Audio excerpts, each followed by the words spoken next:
c'est un livre qui me bénit beaucoup. Comme je lui ai dit, que ce livre, en fait, c'est comme une seconde Bible pour moi. Voilà, et ça donne parfois des mots de tête pour comprendre les profondeurs de ce qui est écrit dans ce livre. Amen. Mais c'est important parce que ça fait partie de notre édification et de notre croissance spirituelle. Alléluia. Voilà, donc c'est... Et comment cette conférence va se dérouler, tout ça là, avant de parler un peu comment ça se passe. D'abord, on va donc bénir le Seigneur pour la présence du pasteur Siméon. Est-ce qu'on peut acclamer le Seigneur pour la vie de l'homme? Alléluia. Comme j'ai l'habitude de l'appeler l'homme au ciel ouvert. Amen. Voilà, donc c'est une grâce qu'il soit là parmi nous. Vous savez, quand tu organises quelque chose et qu'un homme de Dieu vient au programme, c'est le signe que Dieu approuve la chose. Amen. Amen. Et le voir ici, c'est une bénédiction pour moi et je crois aussi pour le prophète, pour la gloire de Jésus-Christ de Nazareth.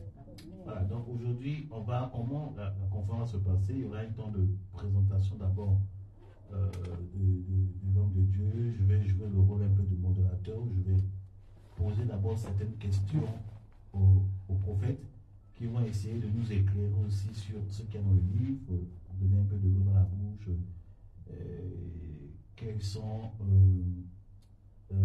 quel était l'objectif de ce livre, tout ça, on va poser des questions au moins.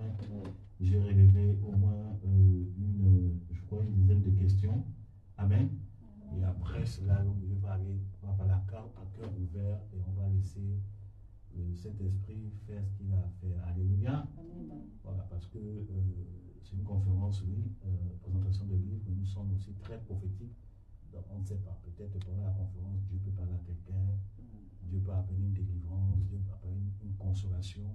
On va laisser le Saint-Esprit. Je lui disais tout à l'heure, quand j'étais avec lui, parce qu'on était un peu en rencontre pastorale, je lui ai dit, homme de Dieu, ici on est ouvert.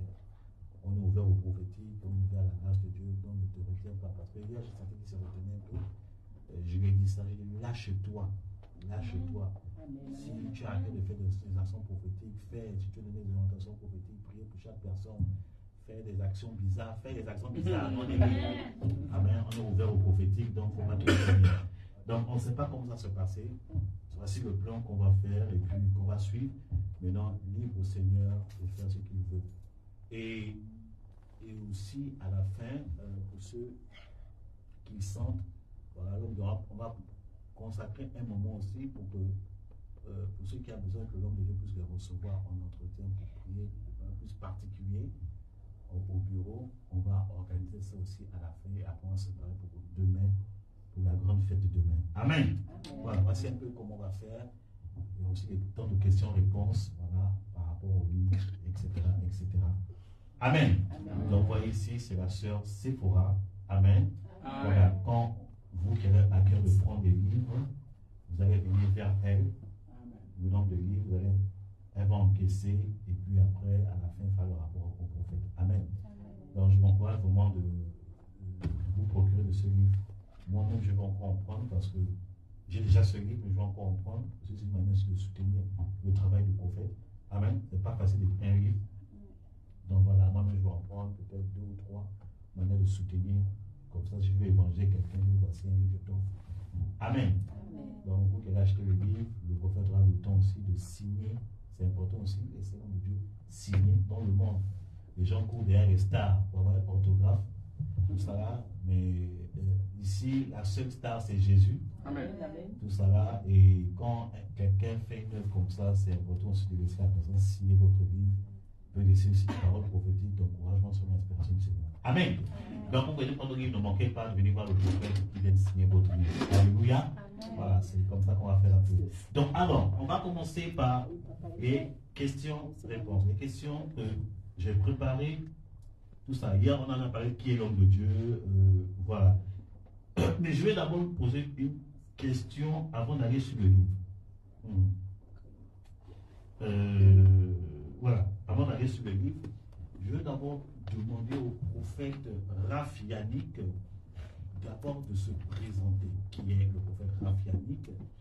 Il est de quelle origine? Quel est le nom de son ministère? Quelle est la vision? Voilà, etc., etc. Et après, on va commencer à attaquer les questions par rapport à lui. Donc, homme de de Dieu, qui es-tu?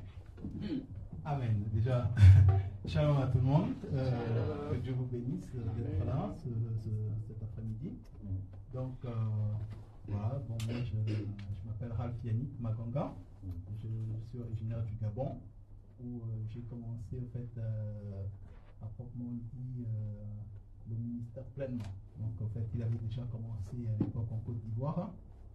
Et après je suis parti au Gabon où j'ai été conduit à mettre en place une église, n'est-ce pas, qui s'appelait en fait La Source. Et j'étais à l'époque l'un des plus jeunes pasteurs de Libreville. Et c'est comme ça que j'ai commencé en fait l'œuvre, sous la supervision du docteur Ricky Médiane, qui nous a introduit pleinement dans le ministère. Donc voilà, Dieu m'a appelé, je suis parti par la suite au Sénégal et Dieu m'a appelé par la suite en France, où j'ai été marié avec ma merveilleuse épouse qui malheureusement n'est pas là aujourd'hui. Et j'ai 2 enfants, une fille et un garçon. Donc voilà. Et aujourd'hui, Dieu m'a conduit à aller à Saarbrücken, en Allemagne. Donc de Toulouse, nous sommes partis en Allemagne à l'église Christus der König, c'est-à-dire Christ le roi. Amen.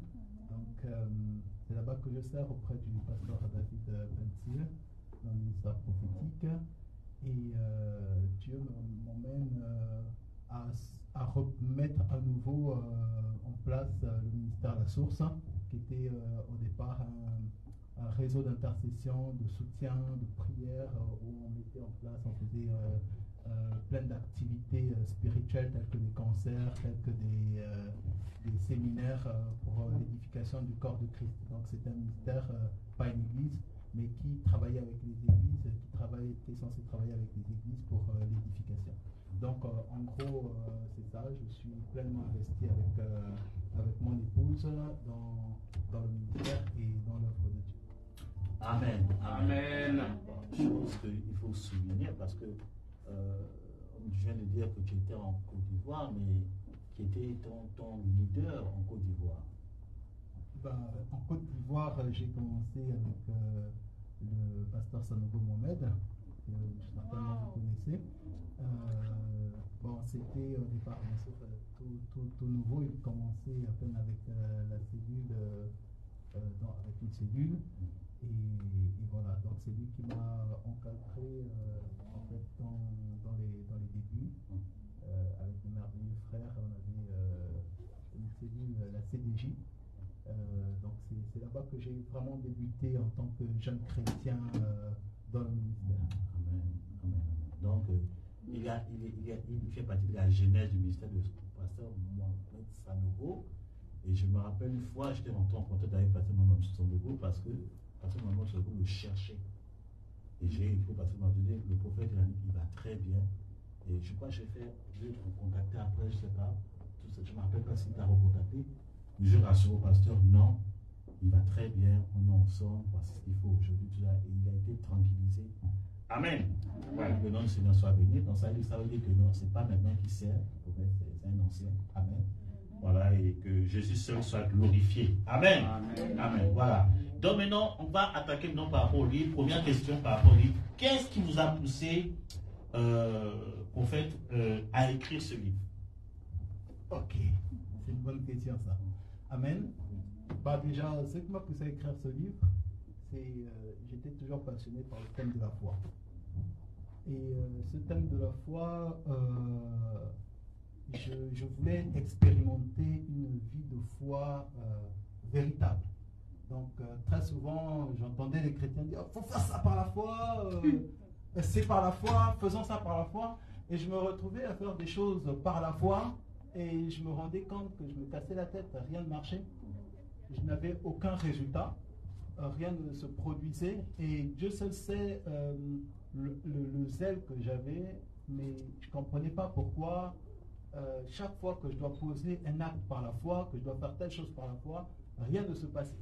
Parfois, j'ai posé les mains par la foi pour avoir possédé telle chose, rien à faire, rien, je ne voyais absolument rien que du flou. Et cela, c'est pendant des années. Pendant des années, je me suis dit, mais concrètement, est-ce que la foi dont la Bible parle est réelle? Surtout que j'étais quand même chrétien, je priais, une vie quand même ordonnée.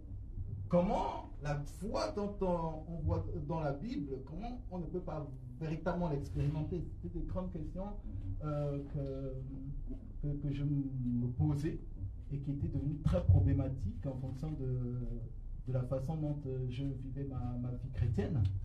Alors jusqu'au moment où j'ai bien sûr pu expérimenter en fait cette vie de foi, et j'ai découvert énormément de choses. Dieu m'a montré beaucoup de choses que les chrétiens parfois ignorent, et je me suis dit, on peut pas vivre je peux pas vivre ma vie de foi comme ça, ayant tous ces secrets que Dieu m'a montrés, et les vivre que pour moi. Il est important donc que les chrétiens puissent maintenant entrer dans une véritable vie de foi, manifester la véritable foi du Seigneur. Amen. Amen. On va acclamer le Seigneur pour cela. Tout ça, un questionnement, une recherche, une curiosité, et le Seigneur a montré les secrets à son serviteur par rapport à la foi, et dans l'amour de partager, il nous partage certains secrets par rapport à la foi. C'est un livre merveilleux. Bon, même vous allez découvrir ça après. Mais donc, deuxième question,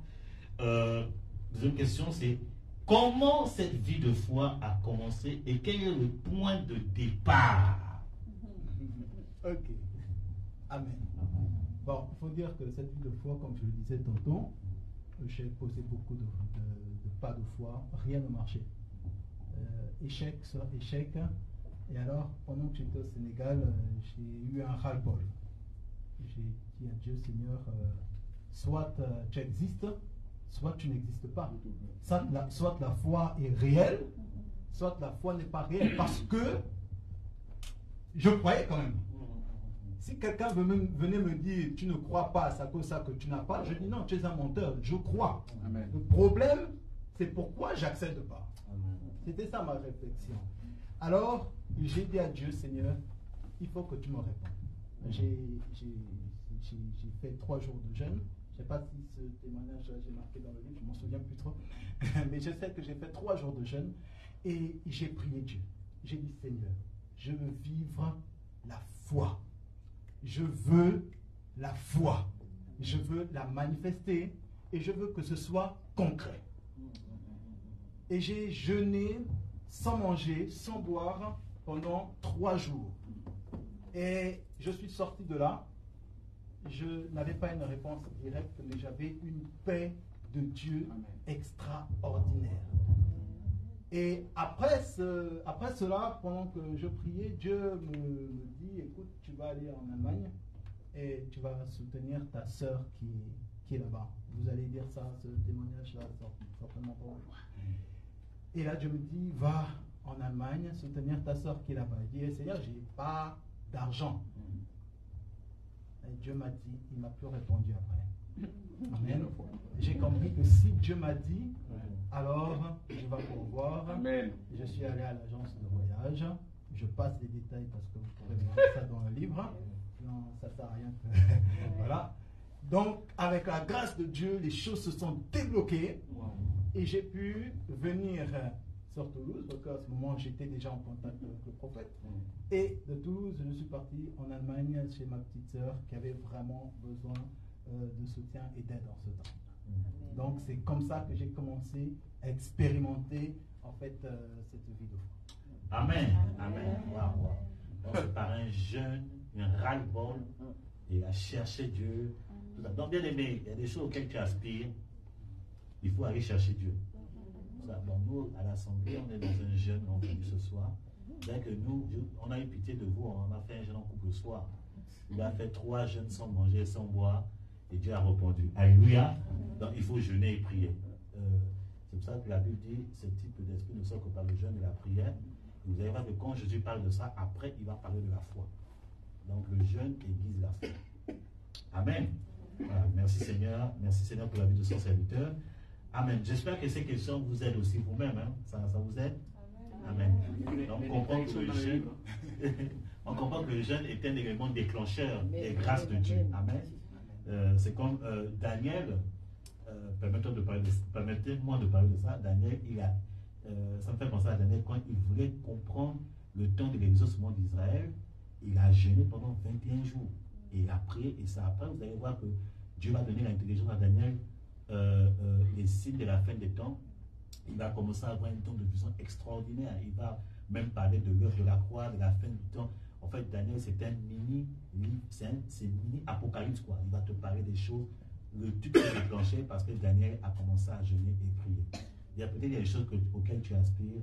Prends des temps de jeûne, écris au Seigneur. Il va débloquer ça dans ta vie au nom puissant de Dieu. Amen. Amen. Donc il faut jeûner et prier. Amen. Voilà. Prochaine question. Là, je vais un peu parler de ce que vous avez dit hier, homme de Dieu. Vous avez parlé de la place que la foi occupe dans votre couple aujourd'hui. Mais vous avez dit que ça n'a pas toujours été facile. Comment avez-vous pu naviguer ces différents challenges, premièrement? Deuxième question, quelle stratégie avez-vous employée pour amener votre épouse à vous rallier à votre foi? Amen. On veut savoir, nous qui sommes mariés là, comment vous avez fait, homme de Dieu? Ça c'est une question. Amen. Bon, déjà, naturellement parlant, le mariage c'est pas simple. Amen.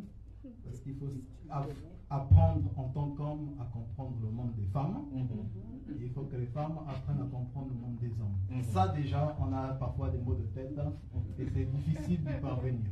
Amen. Donc, ce qui est sûr, c'est que de mon côté, c'était un très gros challenge. Parce qu'effectivement, comme je le disais hier, c'est que nous, les hommes, naturellement, on est toujours prêts à foncer. Hein. Peut-être pas une généralité, mais très souvent, on est prêt à faire les choses. Et les femmes ont besoin de prendre plus de temps que les hommes. Ont besoin d'analyser les contours, ont besoin de voir est-ce que c'est bon, est-ce que c'est pas bon, est-ce qu'on a les moyens. Et voilà, nous, les hommes, parfois, on se dit, allez, on fonce. Donc déjà, ça, c'est quelque chose auquel on apprend à avoir de la maturité quand on est dans le couple. En ce qui concerne la foi, j'ai une parole que j'aime dire et que j'écris partout, c'est que tout est une affaire de foi. Hein, la foi, rien que la foi. Et je me suis donc retrouvé dans des situations très difficiles dans mon mariage, parce que les pas de foi que je faisais, c'était pas toujours évident. Hein, je ne regardais pas toujours ce que pensait ma femme, je ne cherchais pas à savoir ce que pensait ma femme. Et qu'elle sache qu'en fait, que la foi que j'avais n'était pas forcément la foi qu'elle avait. Et ça, moi, je ne le voyais pas. Ça a amené de très grosses difficultés. Au départ, des disputes, des incompréhensions. Et à un moment donné, je ne comprenais pas pourquoi ma femme n'arrivait pas à me suivre.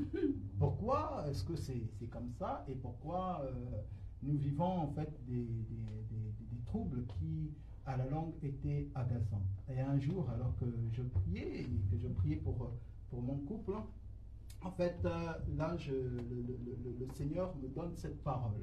Dans mon esprit, c'est la parole que j'aime dire, tout est une affaire de foi. Amen. Et là, le Seigneur me dit, même dans ton couple, tu dois mettre la foi. Parce que souvent, la foi, c'était mise, tu veux peut-être quelque chose, allez, on va prier. On va peut-être foncer pour accéder à posséder telle chose. On va faire telle ou telle chose avec la foi. Mais je n'avais pas forcément compris que la foi, n'est-ce pas, entrait aussi dans les rapports humains. Et que Dieu voulait que je fasse entrer la foi dans les rapports avec ma femme, dans ma relation avec mon épouse. Quand j'ai compris ça, quand le Seigneur m'a parlé de ça, j'ai compris qu'en fait, il fallait que j'emmène ma foi à une autre dimension, n'est-ce pas, pour que notre relation puisse être meilleure. Et pas, je ne dis pas, c'est pas seulement dans un couple, mais c'est aussi dans nos rapports fraternels qu'il faut inclure en fait la foi. C'est comme ça que j'ai compris ce que Dieu voulait me montrer, c'est qu'il fallait que je descende d'un niveau pour aller rechercher ma femme que j'avais laissée à un niveau, à quelques niveaux en arrière, parce que j'étais trop loin pour elle, pour qu'elle me suive. Et c'est ça que j'ai fait. Et il faut, bien aimer, beaucoup d'obéissance au Saint-Esprit. La foi n'est pas sans obéissance. Comme je le disais hier, la foi n'est pas sans obéissance au Saint-Esprit. Amen.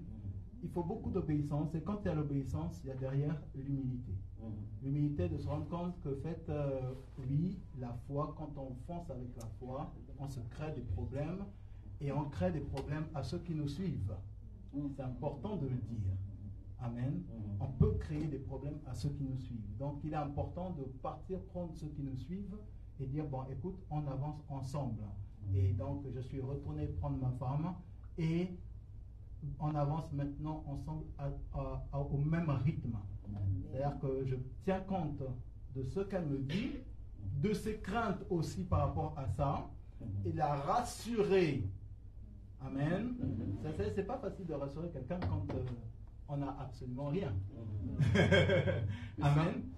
C'est qu'il faut la rassurer avec la parole de Dieu.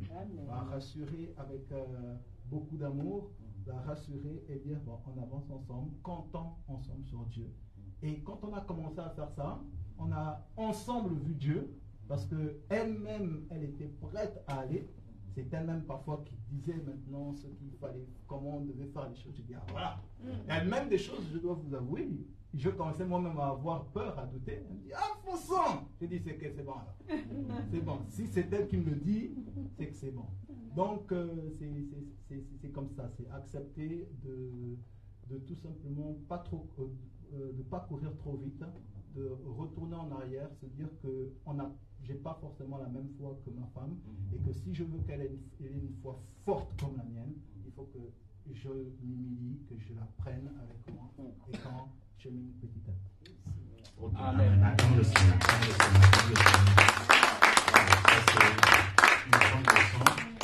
Ça me fait penser au texte comme Ésaü est venu rencontrer Jacob, et que Ésaü voulait presser Jacob. Allons-y, allons-y. Et Jacob a dit, non, reste tranquille.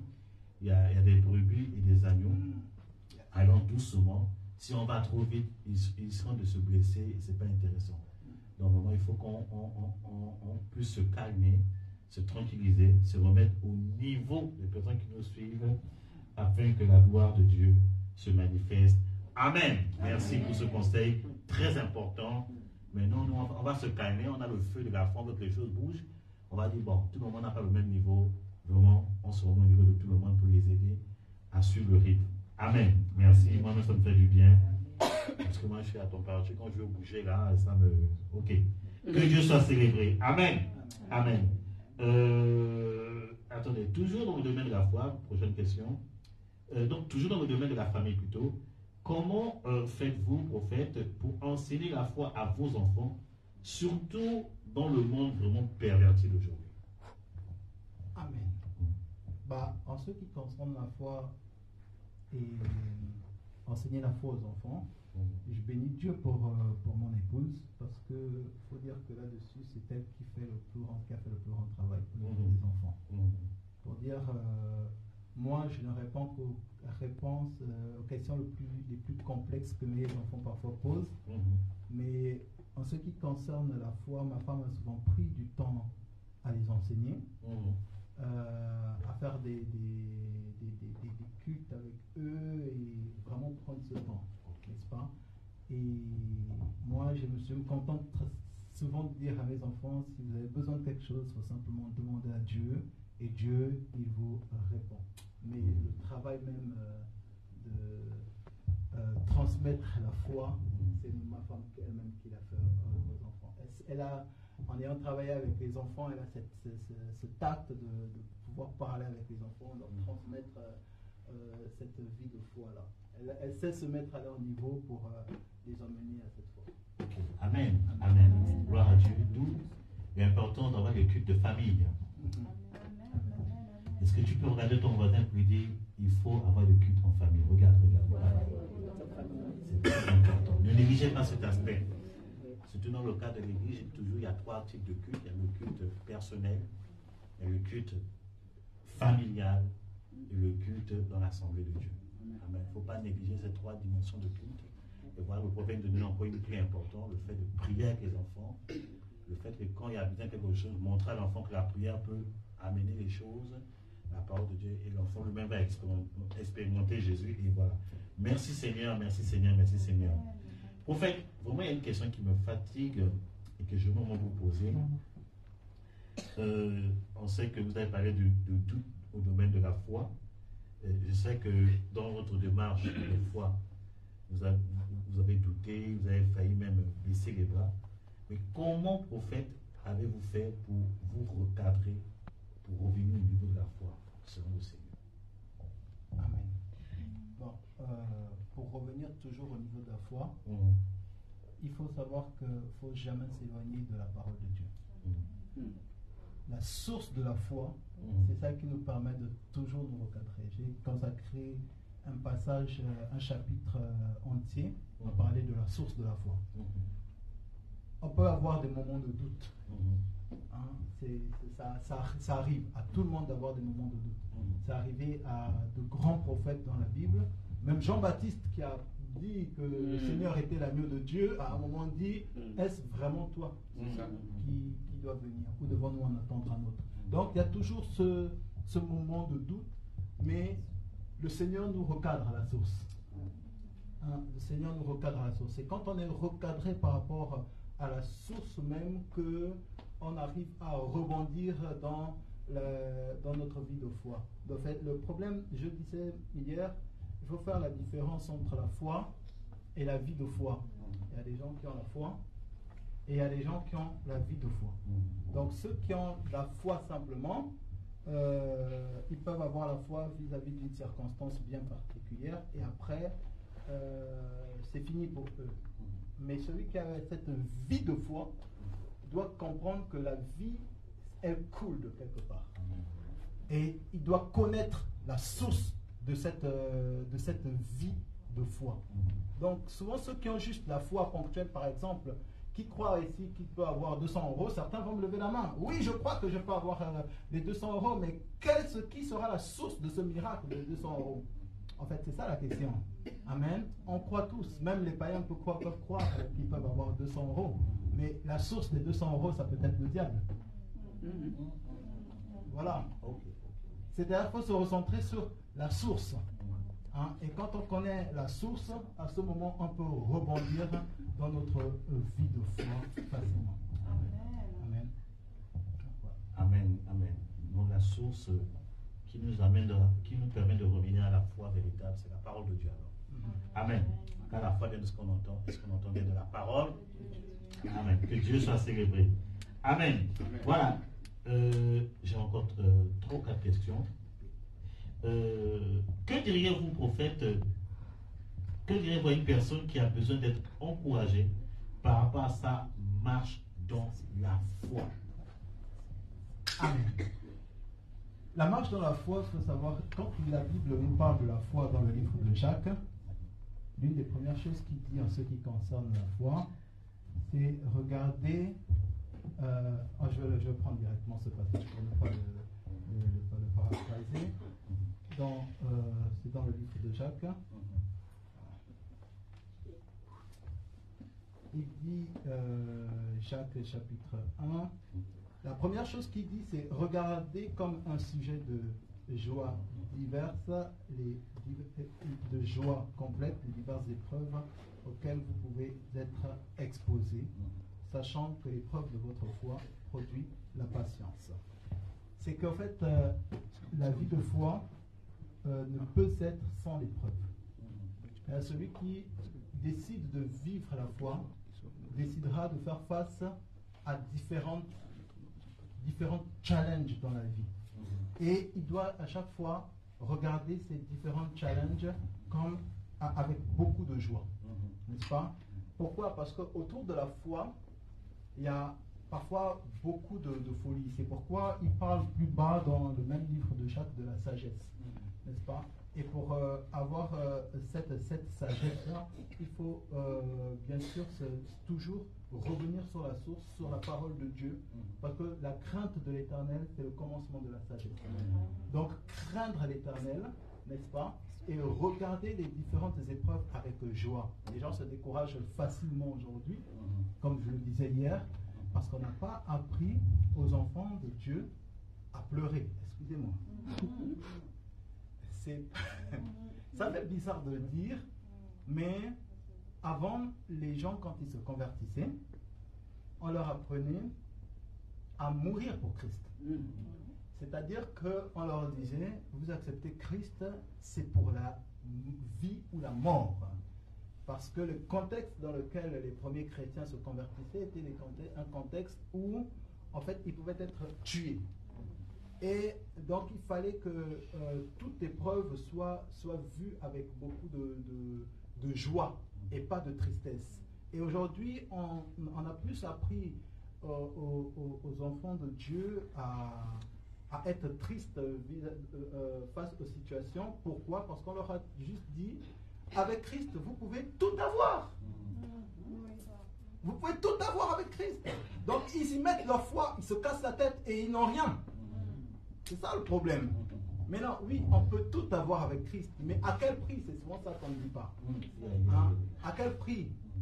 À quel prix? Il faut que l'épreuve dit qu'il faut que regardez comme un sujet de joie complète et diverses épreuves auxquelles vous pouvez être exposés, sachant que l'épreuve de votre foi produit la patience. Donc, pour encourager quelqu'un par rapport à la foi, il faut être franc. Il faut être franc vis-à-vis de cette personne. Parce que autant la foi, autant je peux dire à une personne demain, tu vas avoir telle chose au nom de Jésus, elle aura telle chose au nom de Jésus. Mais il faut aussi dire que cette chose qu'on peut déclarer est déjà là dans l'esprit. Croyez que vous l'avez reçu et vous le verrez s'accomplir. Donc, il y a le présent et il y a le futur. Et vous le verrez s'accomplir. Peut-être maintenant, mais peut-être dans un an. On ne sait pas. Mais dans tous les cas, il faut se dire que l'épreuve, la foi, suscite toujours une épreuve derrière. Donc, ça c'est important. Donc, pour encourager quelqu'un par rapport à sa foi, c'est dire ne te décourage pas, persévère. Et je lui donne ce passage de Jacques en lui montrant que c'est plus la vie de foi qui compte. Et la vie de foi, c'est ça qui doit entretenir et maintenir en Jésus-Christ. Amen. Amen. Amen. Acclamons le Seigneur pour cette réponse. Amen. La foi, comme le prophète a dit, la foi n'est pas facile. Si on veut vivre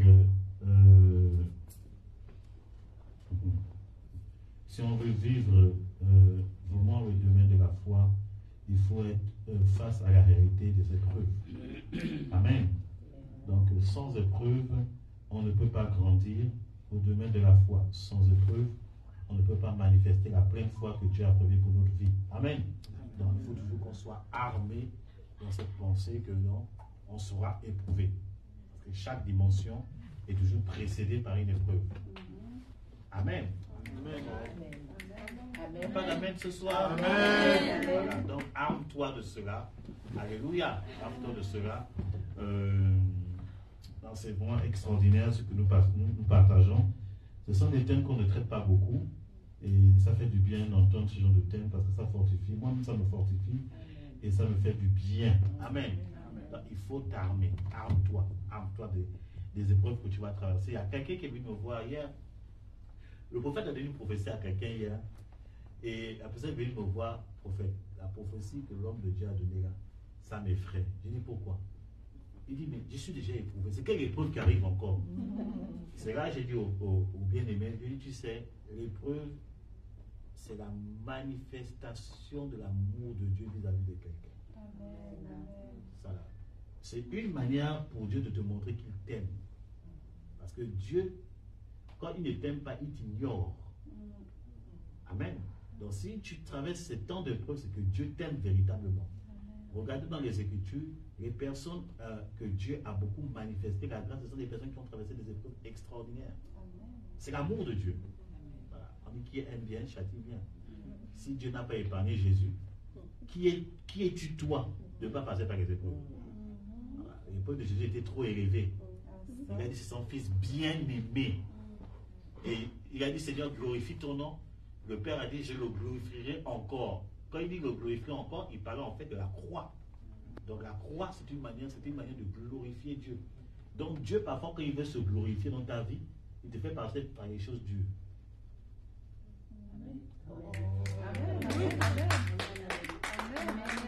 Donc si tu traverses ces temps difficiles, c'est la gloire de Dieu qui se manifeste. En fait, parce que je m'entends qu'on parle de la gloire de Dieu le plus souvent, on croit que c'est les bonnes choses. Non, la gloire de Dieu, c'est aussi les épreuves. Dieu est glorifié lorsque tu traverses. On passe des bons moments, n'est-ce pas? Alléluia. Dis à ton ami, Dieu se glorifie dans ta vie quand tu souffres. Alléluia. C'est la gloire de Dieu. Amen. En portant ta croix, c'est la gloire de Dieu. Amen. Prophète Kwaku. Prophète Kwaku. Tu vis la gloire de Dieu. Mary, tu vis la gloire de Dieu. Pasteur Simeon, tu vis la gloire de Dieu. Alléluia. Donc c'est ça. Oh, que Dieu est bon. Passe des bons moments. Acclamons pour le Seigneur. Acclamons pour le Seigneur. Oh Seigneur, qu'est-ce que c'est intéressant, la foi. Ok, voilà, on est encore dans il me reste encore 3 questions, voilà. Combien de temps, homme de Dieu, environ, ça vous a pris pour arriver à cette dimension de la foi? Pour arriver à cette dimension de la foi, il faut de la patience. Hein? La Bible dit, sachant que l'épreuve de votre foi produit la patience. Amen. Ça m'a pris quand même de longues années. Amen. Et je n'estime pas être arrivé à une trop grande dimension de foi encore. Amen. Je pense que chaque jour, on apprend toujours plus de la foi. Et la chose, c'est que, surtout, c'est qu'il ne faut pas perdre cette foi pour laquelle on s'investit. Mais c'est beaucoup de temps, c'est beaucoup d'apprentissage. Chaque fois, on ne cesse d'apprendre de nouvelles choses.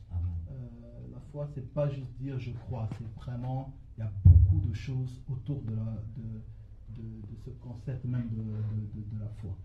Vraiment beaucoup de choses. Donc oui, je peux dire que ça m'a pas pris 2 jours. Hein. Déclencher les miracles, oui, je peux dire que ça m'a pris un temps de jeûne, j'ai commencé à voir des choses. Amen. Mais la vie en elle-même, cool, je peux dire que ça prend beaucoup de temps et on en apprend encore. Amen. Amen. Amen. Amen. Ok, gloire à Dieu. Donc, attendez, je retrouve mes notes. Ok, gloire à Dieu. Merci Seigneur. Voilà, donc, avant-dernière question, on est presque à la fin, super. Dans le cas où Dieu ne vous exauce pas, homme de Dieu, car il demeure souverain malgré tout, est-ce que ça ne vous décourage pas un peu? Ok, ça c'est une bonne question. Il y a beaucoup de choses qu'on veut. Et il y a beaucoup de choses que j'ai voulu, pour lesquelles j'ai prié et je n'ai rien reçu. La première chose qui vient, c'est la déception. Hein, parce qu'on le veut et on le fait par la foi. Au nom de Jésus, je déclare que je l'ai avec la foi. Amen. Et on y croit et rien ne vient. Je vais vous dire une chose, c'est que c'est vrai, ça décourage. Ça peut décourager. Amen. Mais pourquoi? C'est parce que nous, on marche par rapport à nous, à notre propre sens. Hein? Mais si on marche par rapport à Dieu, on ne devrait pas être découragé. C'est la raison pour laquelle j'ai appris à ne pas être découragé quand je ne vois absolument rien. Parce que la foi consiste à toujours voir. Ça veut dire que si je ne vois rien là, cela ne signifie pas que la chose n'est pas.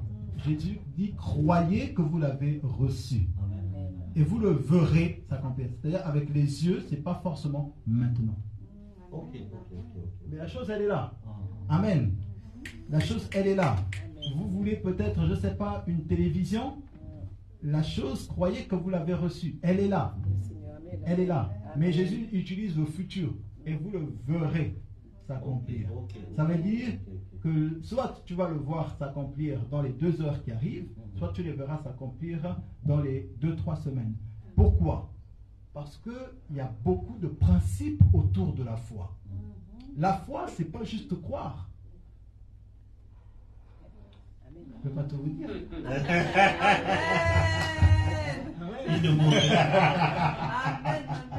Amen. Je vous donne un exemple. Je vous donne un exemple. Vous avez la foi que vous aurez votre télévision. Comme je disais tout à l'heure, vous priez pour votre télévision. Et vous croyez que cette télévision, vous allez la voir. Soit que quelqu'un va vous l'acheter, soit que quelqu'un va vous l'offrir, peu importe comment, mais vous croyez que vous aurez votre télévision. Amen. Sauf que vous ne l'avez pas. Vous avez attendu une semaine, la télévision n'est pas venue. Amen. Peut-être que vous n'avez pas écouté Dieu. Ok. Amen. La foi ne fonctionne pas seule. Elle ne fonctionne pas avec vos désirs simplement. Peut-être que Dieu approuve le fait que vous vouliez une télévision. Mais Dieu peut être en train de vous dire, faites une offrande. Ok. Amen.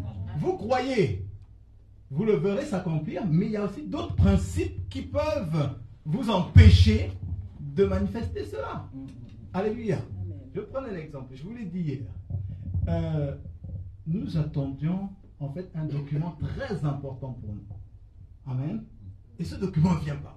Mais ce document, on en a besoin pour les administrations pour que d'autres portes puissent s'ouvrir. J'ai fait ça, j'ai fait la demande en décembre et on attend. Bon, c'est normal, le temps de traitement, on ne s'est pas trop occupé de ça. Et janvier, ça ne vient pas. On commence à se dire, bah là, ça prend trop de temps et on a besoin de ça. Février arrive, ça ne vient pas.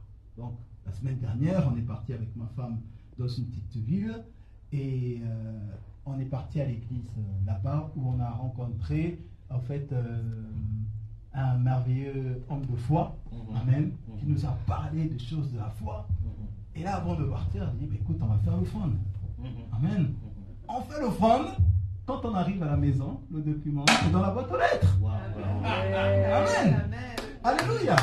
C'est-à-dire qu'il y a des choses qui peuvent déclencher, mais pourtant vous croyez. Bon, on ne s'est pas trop pris la tête parce que le temps d'attente c'est normal, mais ça tardait trop. Mais juste une obéissance, juste un acte, parfois ça produit. C'est ça. Les gens font trop la différence. Ils pensent que quand on dit poser un acte de foi, l'acte de foi doit se faire avec le Saint-Esprit. Seigneur, qu'est-ce que je dois faire? J'ai demandé telle chose. Est-ce que tu veux que je fasse quelque chose pour que ça vienne? Amen. Il faut apprendre à demander à Dieu qu'est-ce que vous voulez. Et très souvent, comme je le disais hier, Dieu parle à notre esprit sur ce que nous devons faire. Amen. Donc il y a beaucoup de choses autour de la foi. Waouh. C'est extraordinaire ce que vous dites.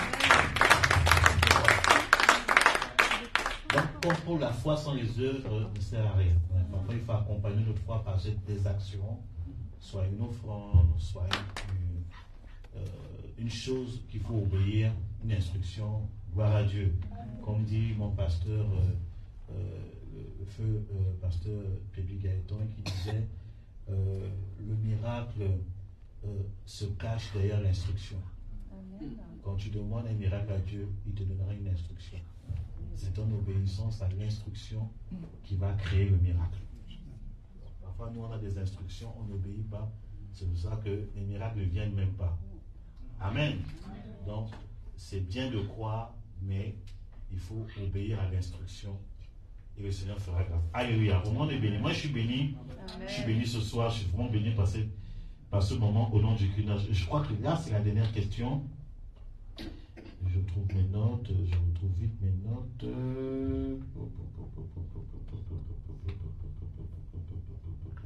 Et ça a disparu. Ah, oh, purée, je vais retrouver ici. Bon Dieu, ça a disparu, c'est devant moi. Okay. Je crois que j'ai parlé. Voilà, exactement. Dernière question. Quels sont vos souhaits pour tous ceux qui liront votre livre? Amen. Moi, mon désir, c'est que chacun vive la dépendance totale au Saint-Esprit. À Dieu. Amen. J'ai compris que beaucoup de chrétiens ont peur. Ils disent la foi, mais ont peur d'expérimenter la foi est la dépendance totale à Dieu. Donc, par ce livre, c'est vraiment pousser l'enfant de Dieu à comprendre qu'il peut vivre une vie de foi surnaturelle tous les jours de sa vie. Comme je le disais, la foi consiste à voir dans le spirituel des choses qu'on ne peut pas voir dans le physique. Tout ce que vous demandez à Dieu, vous devez croire que ces choses existent déjà. C'est très important. Et vous devez le voir comme si elles étaient présentes. Et vous devez les avoir dans vos cœurs, vous devez les avoir dans vos pensées. C'est ça qui va les préparer à la matérialisation. Et après, vous les déclarez. Une fois que vous les déclarez, vous devez rester simplement obéissant au Saint-Esprit. Parce que pendant que vous les déclarez, la chose est en train maintenant de se créer dans le monde physique. Et une fois que vous déclarez, vous devez attendre l'instruction du Saint-Esprit qui va vous dire ce que vous avez à faire pour que cette chose-là arrive. Il peut vous dire patiente simplement, il peut vous dire faites une offrande, il peut vous dire va apporter une parole à tel ou tel frère, mais soyez dans l'obéissance tout simplement. Un homme de Dieu a reçu de Dieu de faire une chaîne de télévision, je vous le disais hier, et il a dit à Dieu comment? Il a eu une entrée d'argent, 4 000 € à peu près, et il a fait, Dieu l'a poussé à faire cette offrande de 4 000 € à une association. Amen, c'est beaucoup d'argent, mais il a donné ça à Dieu. Amen. Et il croyait que si Dieu a parlé, Dieu va faire. Amen. Une fois qu'il a fait les 4 000 €, il est passé par un bon temps d'épreuve de 2 ans. Amen. Au bout de 2 ans, quelqu'un cogne à la porte de sa maison. Amen. Et le monsieur dit, écoutez, c'est trop, j'arrive pas à dormir. C'est difficile. Prenez ce chèque. À peu près 400 000 €. Et il a commencé sa maison. Tout simplement. Amen. Mais il y a eu 2 ans qui sont passés. Et Dieu lui a rappelé, tu te rappelles les 4 000 € que tu avais donnés? Voilà, ça produit jusqu'à 400 000 € aujourd'hui. Amen. Donc voilà. Peut-être que certains vont dire, mais moi j'ai donné hier. Je ne vois toujours rien. J'ai donné ce que tu as donné. Tu vas forcément le récupérer. Mais comme je dis, on n'apprend pas aux enfants de Dieu la patience. On apprend aux enfants de Dieu à tout avoir rapidement. Donc les enfants de Dieu fonctionnent comme la société actuelle. Vous allez à Lidl, ce que vous n'avez pas prévu acheter, vous allez acheter. Parce que Lidl vous donne tout comme ça. Et en fait, c'est pareil avec la vie chrétienne aujourd'hui. On estime, vous pouvez tout avoir en Jésus. Mon frère, ma soeur, tu peux tout avoir en Jésus. Mais sauf qu'en Jésus, tu dois payer. Amen. C'est pas gratuit. Même si on nous a dit qu'on a tout gratuit. C'est vrai et c'est faux. Amen. Jésus dit, venez et achetez. Dans le livre de Ésaïe. Venez et acheter. Non, on va prendre comme ça, c'est Ésaïe, c'est quoi, 50, c'est pour. J'aime pas paraphraser quand je dis un peu. Dans le livre d'Ésaïe.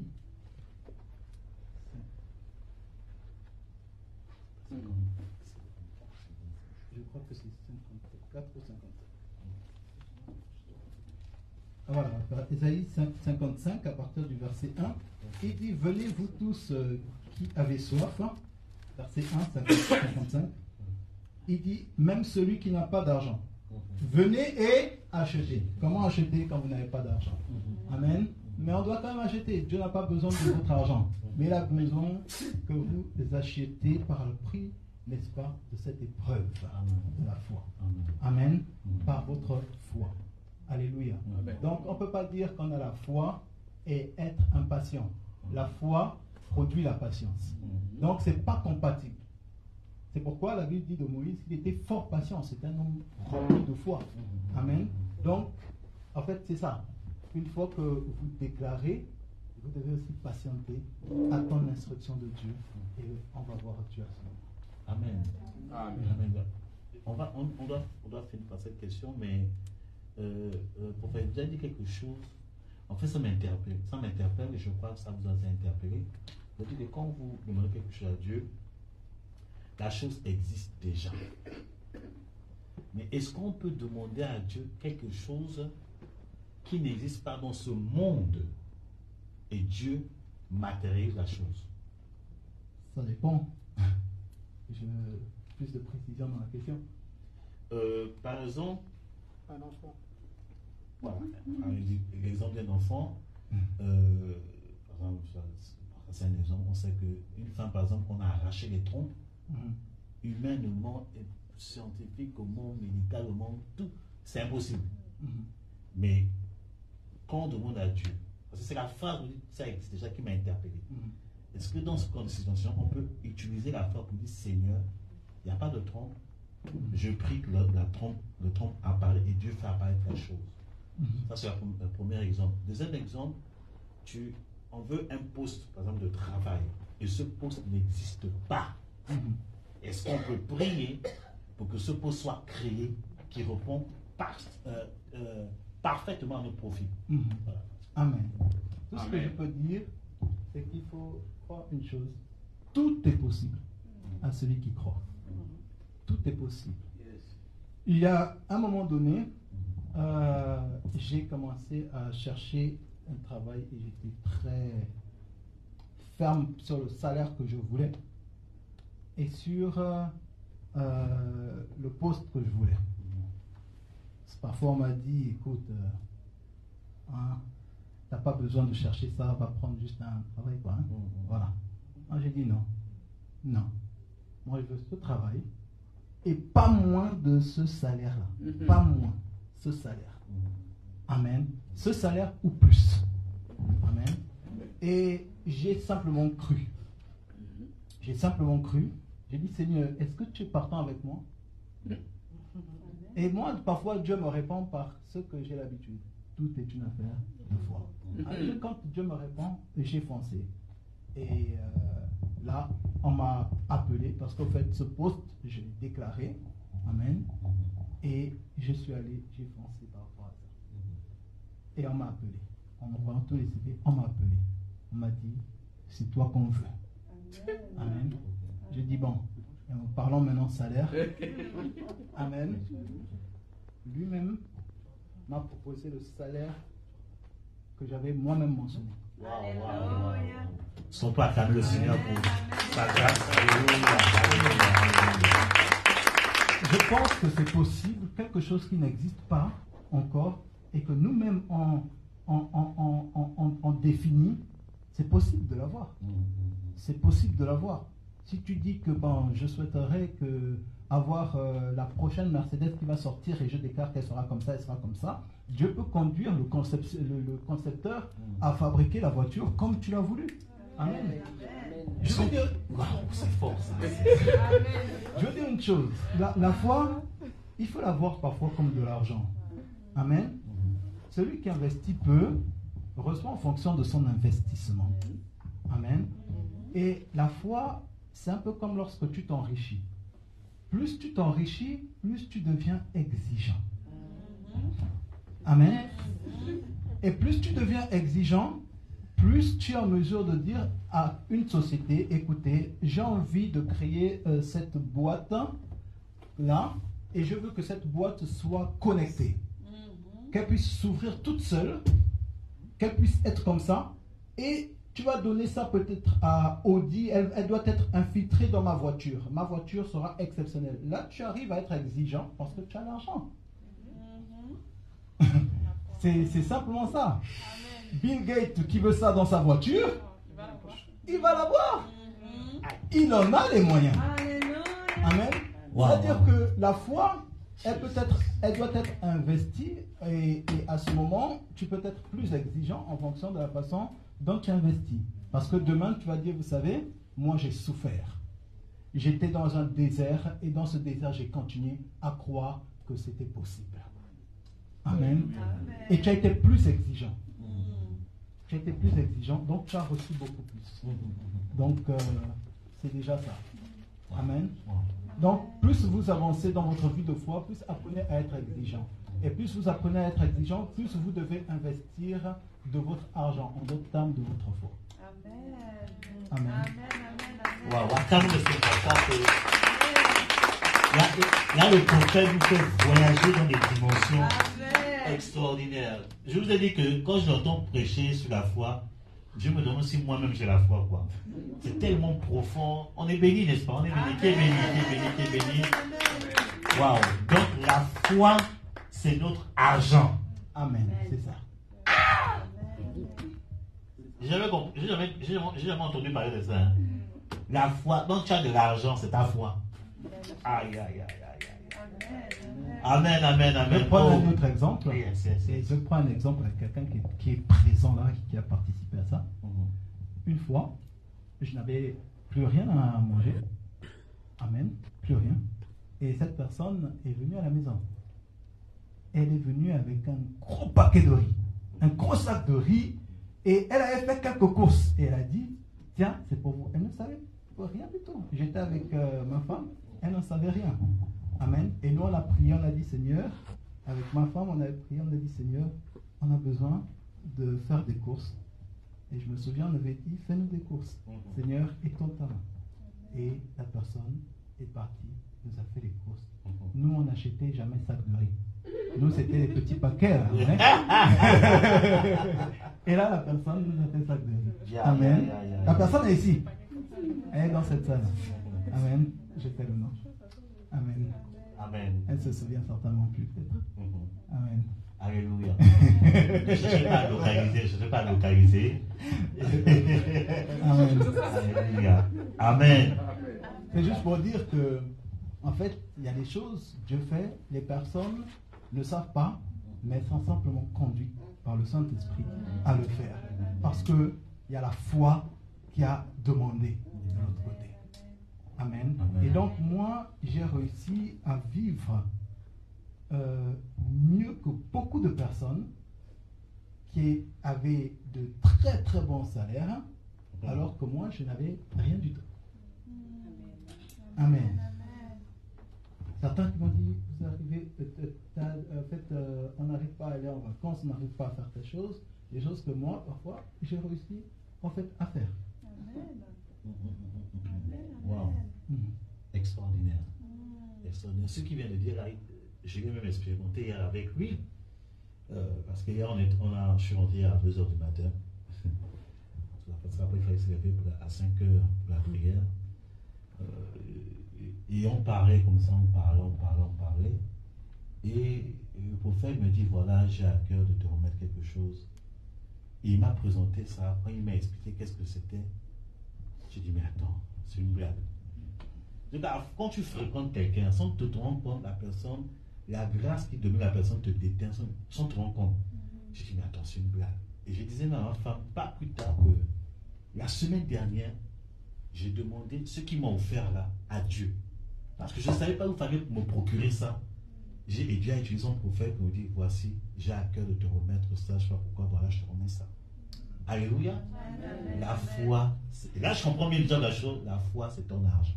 Amen. Donc par la foi, j'ai acheté le matériel que j'ai donné. Oh my God, alléluia. Wow. Donc tu as de l'argent.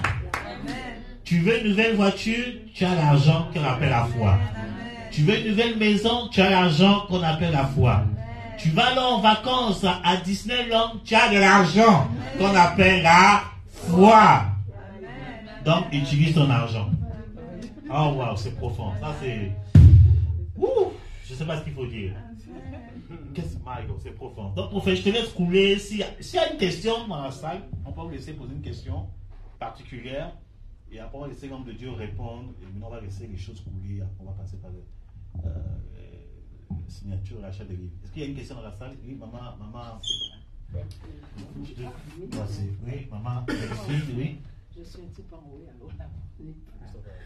Bon, ma question est, je veux acheter une voiture, et j'hésite. J'ai l'argent, j'ai prié.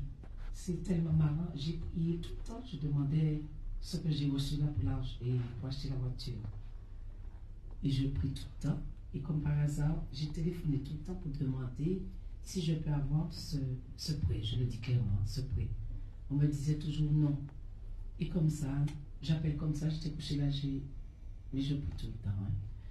J'étais couché là, j'appelle comme ça, je demande, est-ce que je dois acheter une voiture? Est-ce que je peux avoir un prêt de 6 000 €? Le monsieur me dit oui tout de suite.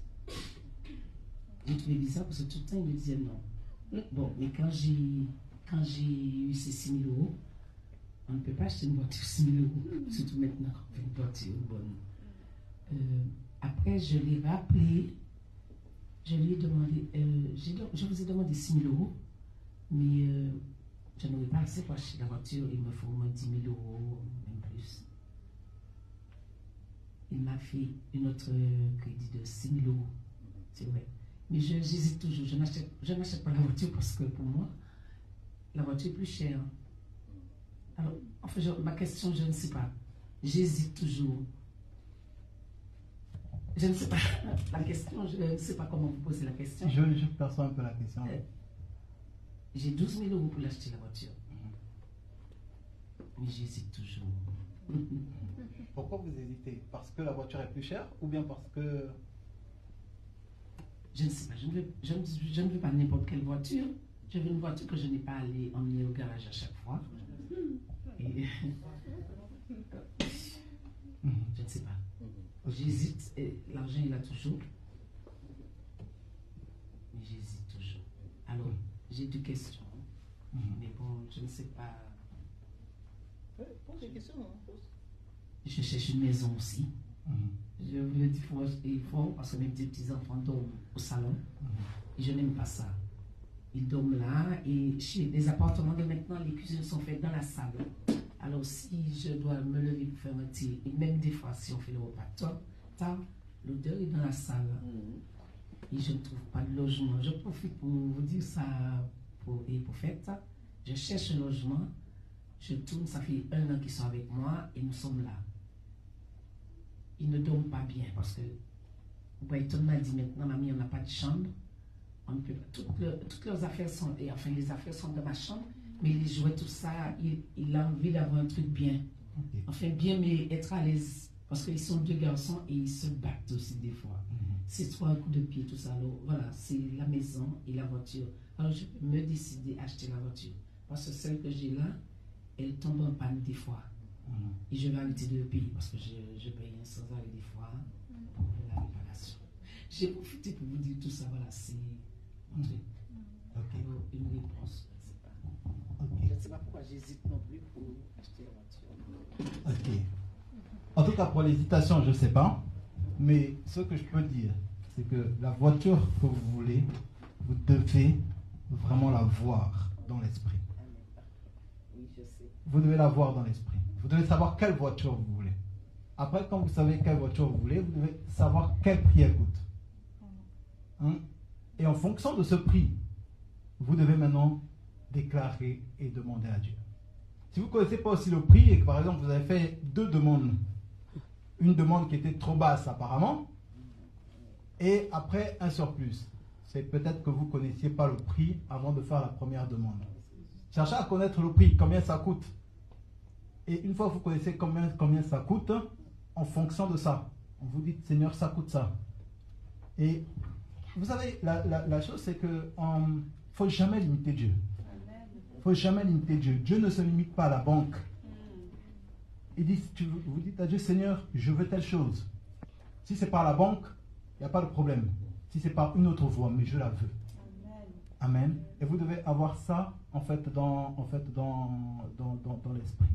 Parfois, je me dis, surtout en ce qui concerne le matériel, parce que en ce qui concerne le matériel, mettre la foi sur le matériel, il faut savoir que il faut sonder nos cœurs avant. Le pourquoi on veut, en quoi est-ce que ça va glorifier Dieu? Parce qu'aujourd'hui, beaucoup nous disent, avec Dieu, effectivement, on peut tout avoir. Et c'est vrai, je suis parfaitement d'accord avec ça. Mais je fais beaucoup attention avec ce qui concerne le matériel. Et j'ai beaucoup de témoignages en ce qui concerne le matériel. Mais le matériel nous emmène à regarder trop sur terre. Amen. Le matériel nous pousse à trop de confort. Amen. Donc, c'est de savoir la raison pour laquelle on veut. Une bonne raison, c'est vrai qu'avoir une voiture qui tombe aussi tout le temps en panne, c'est pas non plus la joie. Donc, Seigneur, je ne veux plus trop tomber en panne, mais la voiture que je veux coûte cher. C'est quand même une bonne raison. On peut dire à Dieu, Dieu peut très bien comprendre qu'il n'a pas... C'est comme une chaussure.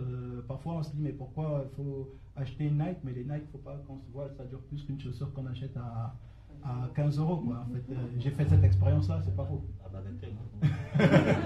C'est pas faux, ça dure beaucoup plus. Il y a la solidité et il y a toutes ces choses. Amen. Mais dans le matériel, il faut être précis, il faut connaître ce que vous voulez demander et déclarer cela à Dieu. Et ne pas limiter Dieu, en fait, à cela. Si vous avez la capacité sur le moment, parce que la banque a dit oui, vous n'avez plus à hésiter. Si vous hésitez, il faut savoir pourquoi est-ce que vous hésitez. Est-ce que ce n'est pas l'esprit qui veut peut-être vous stopper dans cette démarche? C'est pourquoi je disais, il faut suffisamment de sensibilité au Saint-Esprit. Vous êtes allé dans une démarche et du coup, bon, il y a une hésitation. Pourtant, c'est ça que vous voulez. Il y a une hésitation. D'où vient cette hésitation? Ça, c'est la première question. Pour la maison, par exemple, vous voulez une maison, croyez et priez que c'est possible. Amen. Même si les gens disent, oh, vous savez, le cours, c'est difficile, l'immobilier a augmenté, telle chose, les hommes parlent. Mais Dieu répond. Amen. Aïe. Amen. Aïe, aïe, aïe, Donc, il ne faut pas suivre ce que les hommes disent. Vous voulez une maison, vous dites, Seigneur, j'ai besoin d'une maison. J'ai mes enfants, j'ai mes petits-enfants, ils sont là. Et cette maison, je te la donnerai. Il faut toujours que Dieu trouve aussi son intérêt. Amen. Wow. Alléluia. Il faut savoir parler à Dieu. En fait, Seigneur, c'est ça que Dieu a aimé avec Salomon. Mais qu'est-ce que tu veux que je te donne? Seigneur, c'est ton peuple. Comment est-ce qu'on peut juger un peuple comme ça? Comment est-ce que je peux le mener dans le droit chemin? Donne-moi juste la sagesse, Dieu. Tu ne demandes pas la gloire, tu ne demandes pas tes choses. Mais Dieu savait que la demande de Salomon, c'était pour son intérêt. Et Dieu a direct, il n'a même pas cherché, trop réfléchi, il dit je te l'accorde. Et en plus, je te donnerai richesse et toutes ces choses.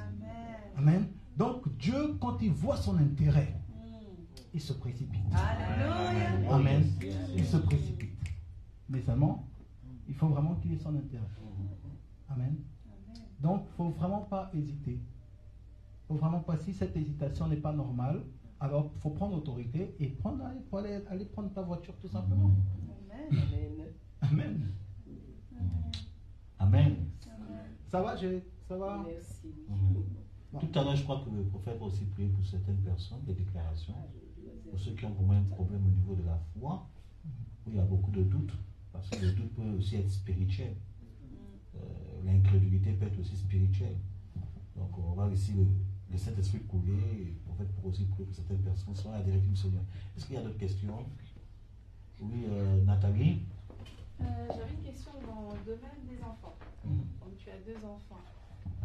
Si jamais les enfants ne sont pas amenés à suivre la foi, parce que là c'est plus la foi, donc comment tu fais, comment tu entreprends?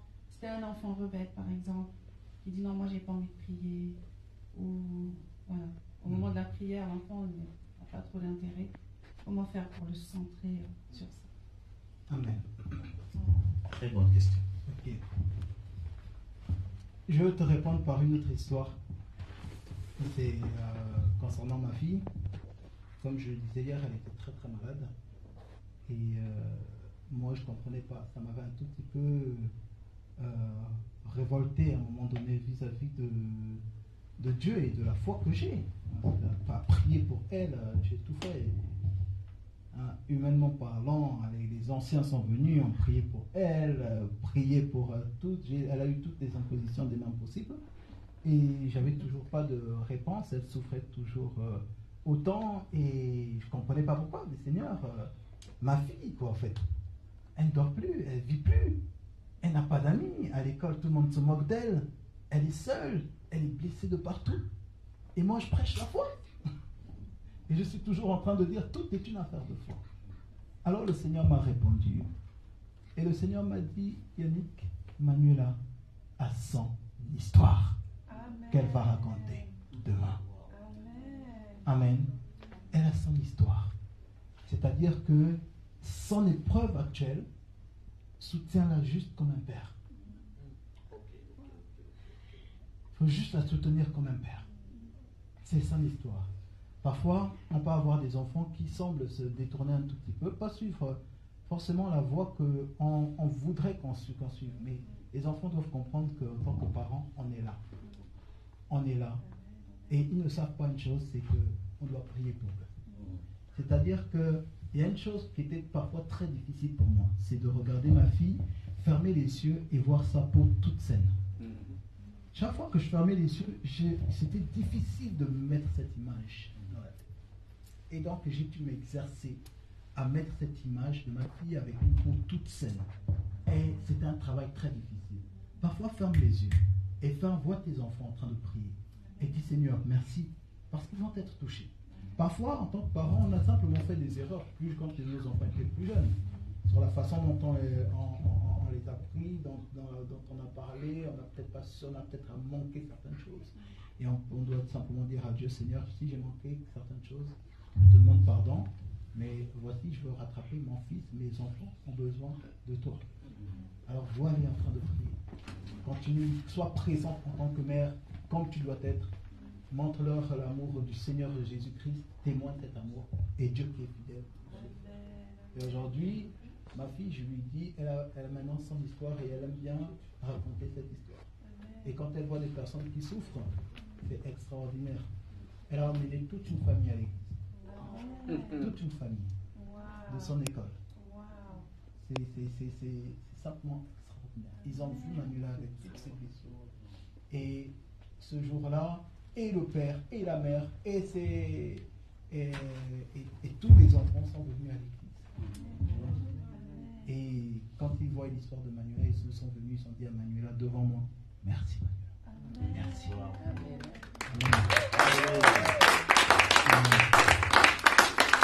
En fait, c'est ça pour dire que, en fait, continue de manifester la foi dans la prière, dans tes pensées, à déclarer, à être une mère pour tes enfants.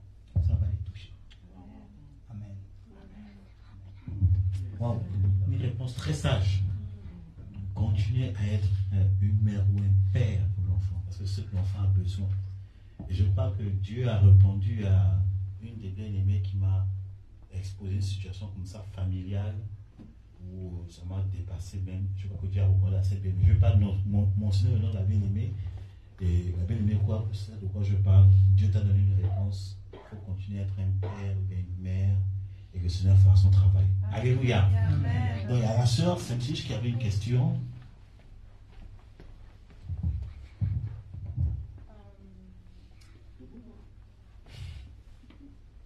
Moi j'ai une question par rapport à quand on sait ce qu'on veut exactement, on va déclarer tout ça, on est sûr et on sait qu'on a les capacités de le faire.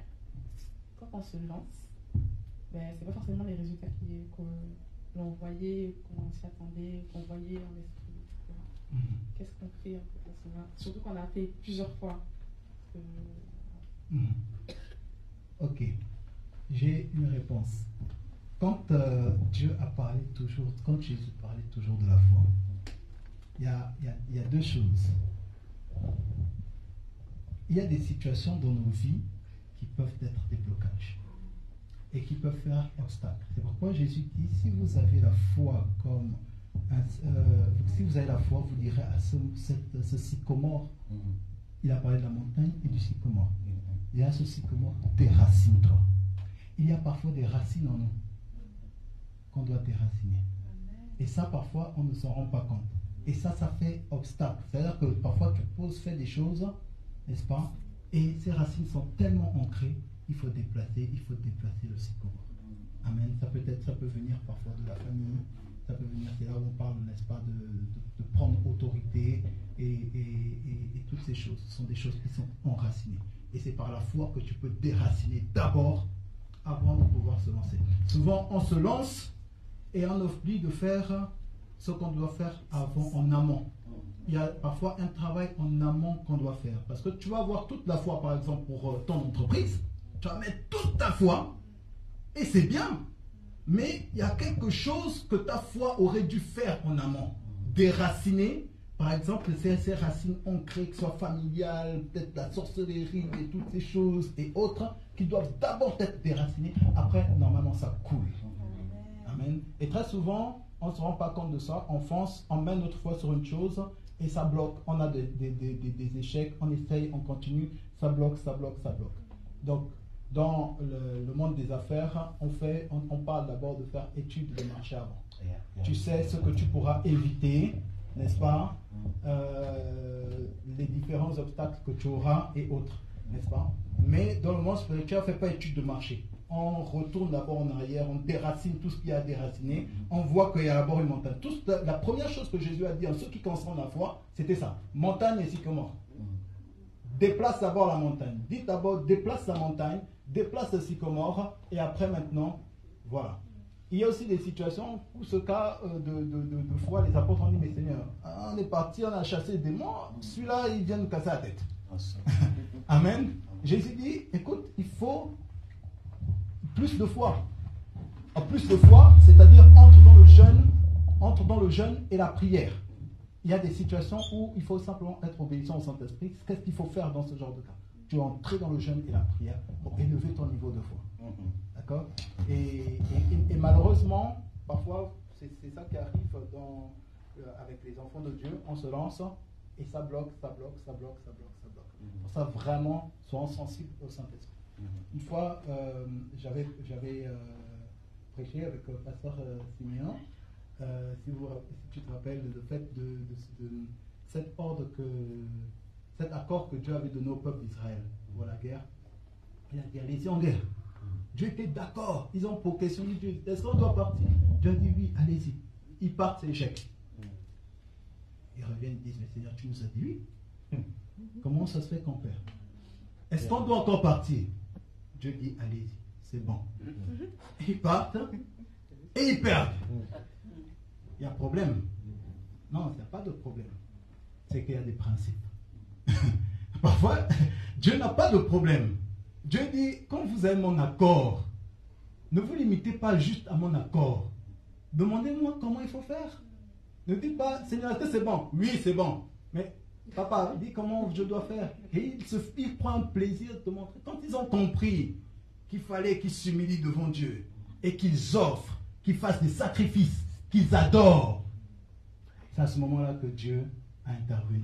Ils ont fait venir l'arche de Dieu, tout, et ils ont commencé à manifester et à voir la gloire de Dieu. Donc oui, parfois, Dieu est dedans, mais on ne sait pas faire les choses, les bonnes choses. Donc et malheureusement, ça peut détruire notre foi. Et ça détruit la foi de beaucoup de personnes parce qu'elles ne savent pas ce qu'il convient de faire. Mais j'ai eu la foi, je me suis investi, pourquoi je n'ai pas fait? Parce que il y a manque de sagesse. Et la Bible dit, quand Jacques parle de la foi, il parle de la sagesse avant. Il parle de la sagesse après. Parce que souvent, on veut juste, mais on ne sait pas ce qu'il convient de faire, donc on fait juste comme ça, avec la foi. Amen. Mais il y a beaucoup de choses autour de la Amen. Alléluia. Amen. On va prendre une dernière question. Quelle question? Oui, Josie. Okay,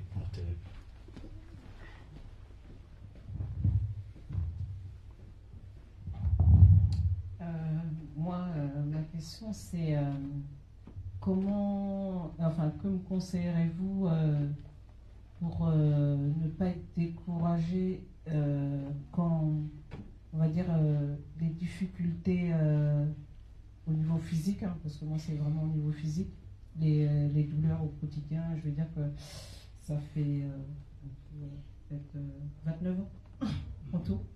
Ça fait beaucoup. Avant, j'étais pas en Christ, bien sûr.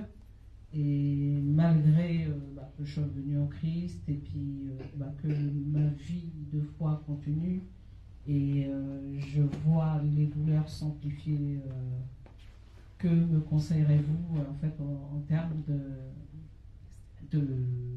d'encouragement ou que faire? Voilà. Ok.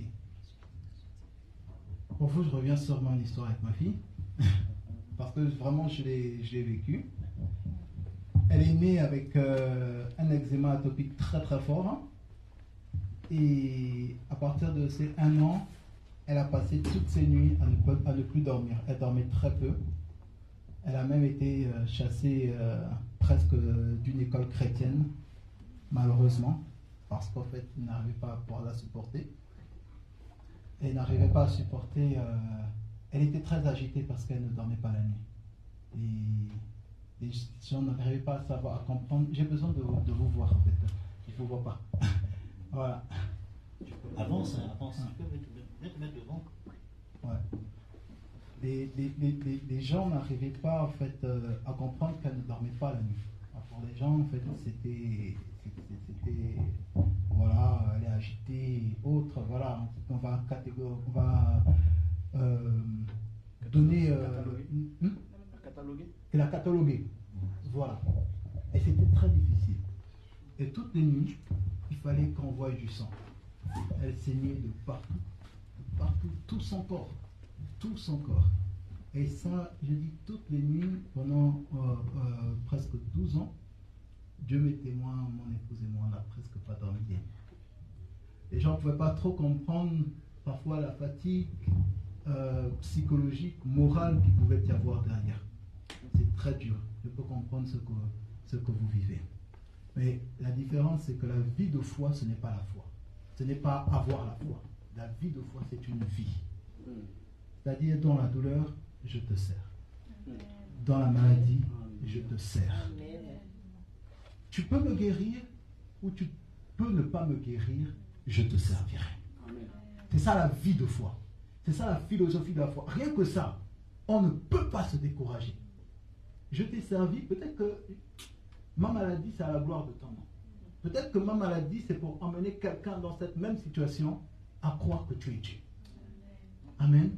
Et ma fille, elle me disait souvent qu'elle a prié pour des personnes dans son école et ces personnes sont venues et lui ont dit, papa, Manuela, je vais bien, merci d'avoir prié pour moi. Et elle se voyait avec ses blessures.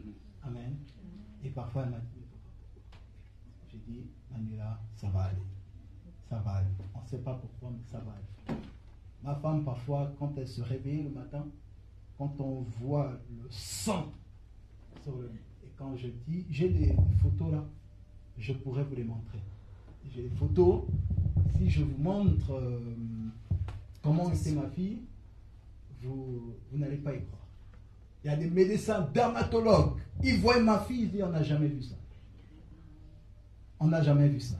C'est-à-dire que elle était devenue même un cas à l'hôpital. Ils appelaient tous les internes. Oh, venez, là, il y a le cas. Et là, on sent notre frustration, en fait. Jesus. Ouais, on sent notre frustration. C'était le cas des cas, quoi. Après, ils ont découvert que c'est une maladie, ils auraient découvert que c'est une maladie lichénoïde, je sais quoi. Et ils ont dit qu'il n'y a que 7 ou 14 personnes dans le monde qui auraient cette maladie. Il dit non, c'est fou. Non, pas question. Il dit non. Amen. Mais on a continué à croire. On a continué à croire. On passait nos temps à louer le Seigneur, à bénir le Seigneur. Et je continue à mettre. Tout est une affaire de foi. Amen. Tout est une affaire de foi. J'aurais pu dire, Seigneur, j'en ai marre, je ne fais plus rien. Parce que là, non, tout est une affaire de foi. Et si tu es malade, c'est pas grave. Amen. Un homme de Dieu disait souvent, un homme peut être malade dans son corps et être l'ami de Dieu. Amen. Amen. Donc tu peux être malade dans ton corps et être l'ami de Dieu plus que quelqu'un qui est en pleine forme et autres. Donc quand tu sais ça, tu ne vas pas t'inquiéter. Mais tu continues à croire, Seigneur, guéris-moi. Seigneur, guéris-moi. Ça va être en toi. Vois-toi, tu te lèves sans douleur et sans toutes ces choses. Amen. Parfois, souvent, le gars dit, tu vois, le pasteur a prié pour toi, oh, tu as cru. Tu es toujours là. Mais non. Il y a une parole qu'on avait donnée pour ma fille, c'est cette parole dans Isaïe, ta guérison germera promptement. Amen. Amen. Il y a des choses, Dieu guérit comme lui. Amen. Et aujourd'hui, on voit comment sa peau est en train de redevenir saine, normale. Elle est épanouie et elle continue à grandir. Alléluia. Donc, ma soeur, sois forte. Continue de croire. Oui, quand je dis continue de croire, crois à chaque fois pour aujourd'hui. Continue de croire qu'aujourd'hui, Dieu va faire. Continue de croire. Amen. Amen. Et je peux vous confirmer que sa fille est complètement guérie, parce qu'on a fait partie des intercesseurs.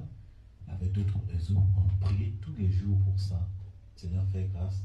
J'ai vu sa fille quand j'étais en Allemagne, complètement guérie. Elle m'a montré les mails, témoigner, mais Dieu a purifié son corps. Et on ne peut que rendre gloire à Dieu. Amen. Donc, si Dieu a fait ça pour notre fille Manuela, il va le faire pour toi. Donc continuons à croire. Vous savez, il y a des guérisons que Dieu fait de manière progressive. Il y a même des guérisons que Dieu fait. Tu ne sais même pas qui t'a déjà guéri. Il a commencé à te guérir. Enfin, tu ne le sais pas. Mais c'est après que tu vas constater, oh, mais je suis guéri. Donc, il ne faut pas perdre espoir. Le Seigneur est vivant. Amen. Le Seigneur est vivant. Mouna, bon, dernière question. Oui.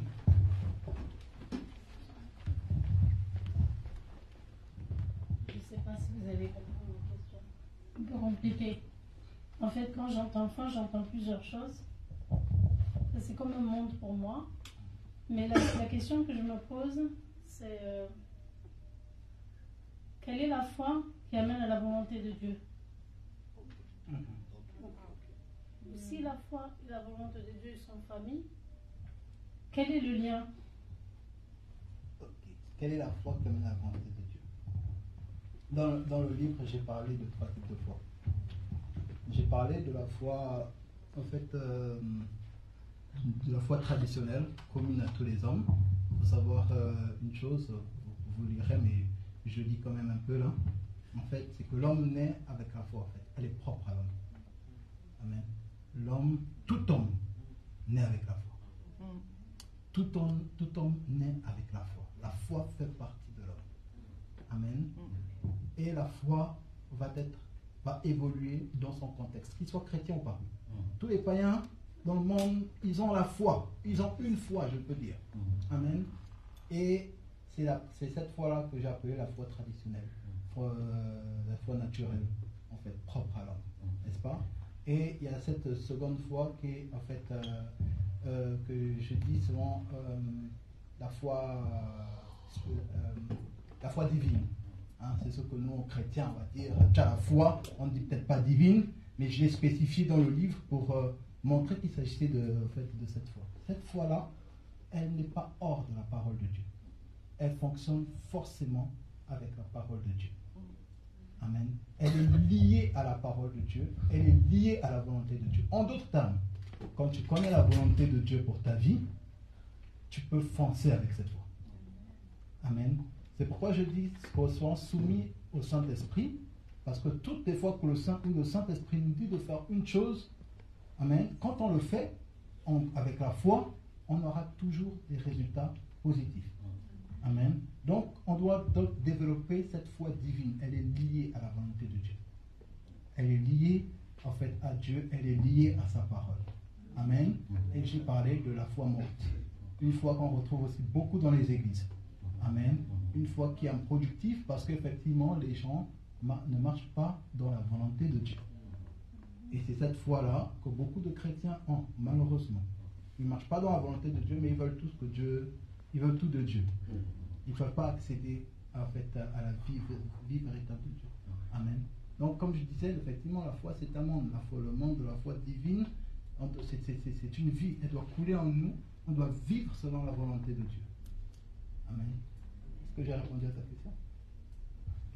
Amen, amen. Il y a le frère Joël qui a une question, et puis on va finir par là. Oui, certainement, tout est redondant par rapport à Josiane et à la sœur Mouna.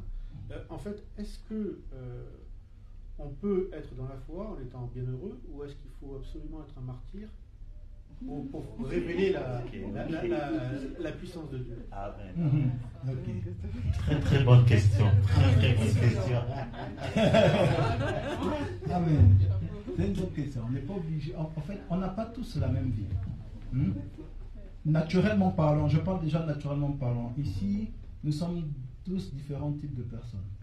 Il y a des personnes qui ont grandi, peut-être ici ou peut-être pas, dans des familles pauvres. Il y a d'autres qui ont grandi dans des familles pas forcément riches, mais voilà, ils avaient au moins le minimum. Et peut-être il y en a d'autres qui ont grandi dans une famille riche, peut-être papa, maman étaient ministres et autres. Mais nous sommes peut-être tous là. Chacun, on se retrouve. Ça veut dire que notre expérience de la vie à chacun n'est pas la même. Et le monde spirituel aussi tient compte parfois de ça. La vie de foi tient compte parfois de ça. Ça veut dire que...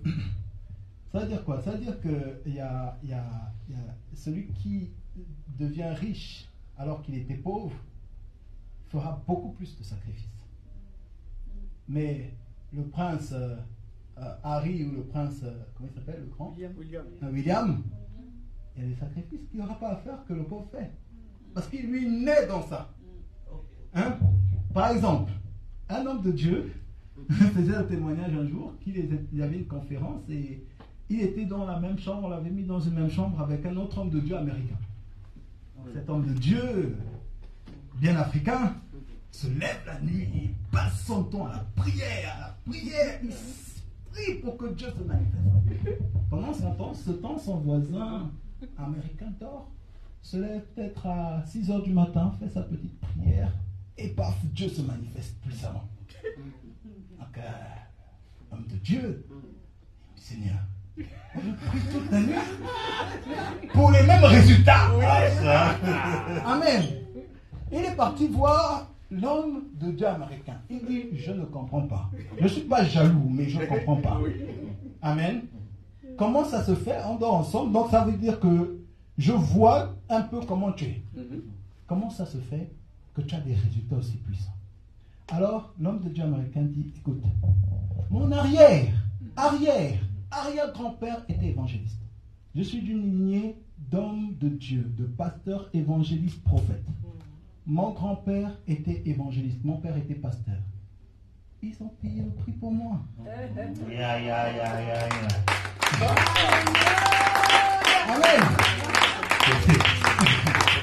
Ah oui, ils ont payé le prix.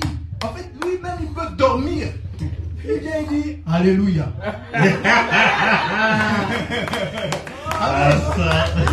Mais lui, l'autre, ses parents étaient marabouts, féticheurs. On n'a pas la même réalité. Donc ça veut dire quoi? Ça veut dire effectivement qu'il y a des personnes qui vont se convertir, mais ça coule douce pour eux. Et il y a d'autres là, ils vont... Et ce sera comme ça. Amen. Mais enfin, pour arriver à un résultat, plus ou moins similaire. C'est comme ça. Donc non, c'est pas tout le monde qui va avoir forcément les mêmes épreuves. Le prince William a d'autres problèmes que le pauvre n'aura pas. Ces problèmes sont au niveau de là où il est déjà quand il est né. Hein, de la dimension qu'il a déjà. Par contre, nous, on a des problèmes. Pour arriver à son niveau, on doit déjà combattre. Et les problèmes que le prince William a, on les rencontrera quand on sera à son même niveau. Donc c'est ça. C'est comme ça un peu pour répondre à ta question par rapport à la foi. Amen. Est-ce qu'on acclame le Seigneur? Waouh! Jésus est glorifié. Donc voilà, je sais pas, on reste couler pour un temps de prière et puis on passe, je sais pas, comment tu sens la chose en fait. Amen. Écoutez, je sais pas. Ok, on va quand même prier. Amen. Vous êtes d'accord compris quand même? Okay. Qui veut expérimenter une véritable foi ici? Amen. Alléluia. Excusez-moi. Alléluia. Amen. Je vous dis la vérité, c'est la plus belle de toutes les choses. Je vais vraiment vous dire, c'est la plus belle de toutes les choses. Apprendre à dépendre de Dieu, c'est la meilleure des choses. Alléluia. Ne vous fiez pas à votre confort. Si vous avez du confort, apprenez à mettre ce confort à côté. Amen. Et à user de ce confort selon lui, juste pour quelque chose d'utile, mais ne prenez pas compte de ce confort. Amen. Le confort nous empêche à prendre des risques devant Dieu. Amen. Donc, n'ayez pas peur de cette vie de foi. Amen. Vous allez voir Dieu, vous allez expérimenter Dieu. Dieu va vous emmener à poser des pas de foi et vous allez véritablement le voir. Mais au moins, quand vous allez pleurer, vous saurez pourquoi vous pleurez. Amen. Vous allez pleurer avec le mot merci dans la bouche. Merci Seigneur. Merci Seigneur. Merci Seigneur. Amen. Donc, je vous encourage. On va un peu prier. On va juste un peu prier. Ok. Alléluia. Est-ce qu'on peut se lever dans la présence? Ok. Seigneur, merci pour ce moment. Merci parce que tu es avec nous et tu vas encore manifester ta gloire dans la vie de ton peuple. Bien-aimé, je me sens dans mon esprit que nous devons faire des déclarations. Amen. Les déclarations sont, quand on a la foi, font partie intégrante de la foi. Amen. Déclarer. On dit souvent il faut déclarer, il faut confesser. Amen. La Bible dit que c'est en confessant de la bouche qu'on parvient au salut. On croit dans le cœur et on confesse. Amen. Donc, je vais vous exhorter à déclarer avec moi. Amen. Alléluia. Père, je crois en toi. Je crois que Jésus est mort pour moi. Pour faire de moi un homme et une femme de foi. Et je déclare ce matin que je suis un homme et une femme de foi. À partir de maintenant, je marche dans la dimension de la foi. Et j'accède à toutes les promesses que tu as pour moi. Au nom de Jésus, je déclare que je les vois maintenant. Je déclare que je les possède. Ces promesses spirituelles, physiques, financières, je déclare que je les possède. Au nom de Jésus-Christ, je suis un homme de foi. Je marche dans la foi. Je vis dans la foi. Je parle dans la foi. Je manifeste la foi. Dans le nom de Jésus-Christ. Dans le nom de Jésus-Christ. À partir de maintenant, je suis une nouvelle personne. Une personne renouvelée. Une personne régénérée. Plein d'Esprit Saint. Plein de foi. Plein de puissance. Dans le nom de Jésus. Dans le nom de Jésus. Je fais tomber les sycomores. Je déracine les sycomores de ma vie. Je déracine les sycomores. Au nom de Jésus. Les sycomores de ma famille. Je les déracine au nom de Jésus. Je les déracine au nom de Jésus. Les sycomores de ma vie. Je les déracine au nom de Jésus. Je les jette dans la mer. Au nom de Jésus. Toute montagne.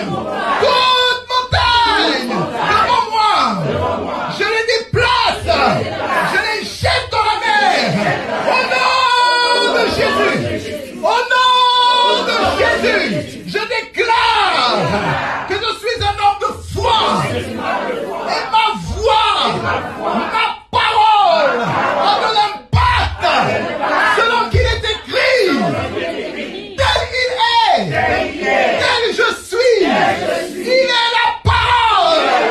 Et je parle de la parole. Au nom de Jésus. Au nom de Jésus. Merci Seigneur.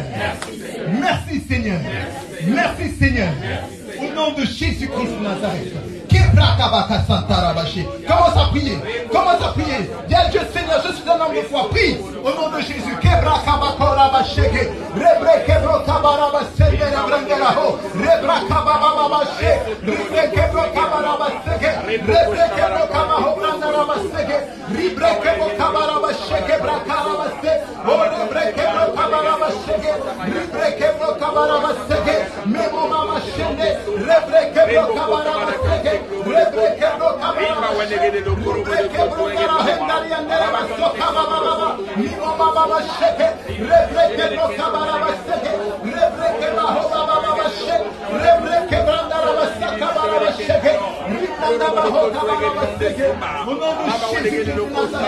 Merci Seigneur, merci mon Dieu, merci mon roi, au nom de Jésus-Christ en Nazareth.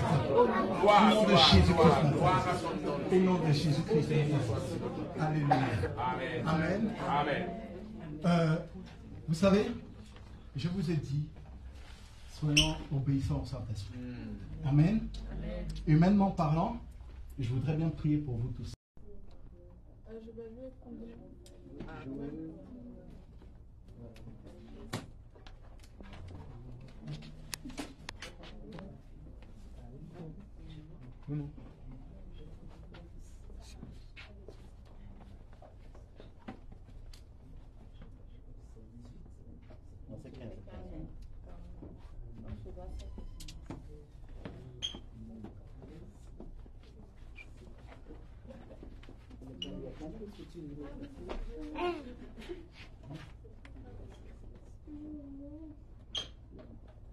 Donc, quand vous achetez, venez vers le prophète, il dédicace.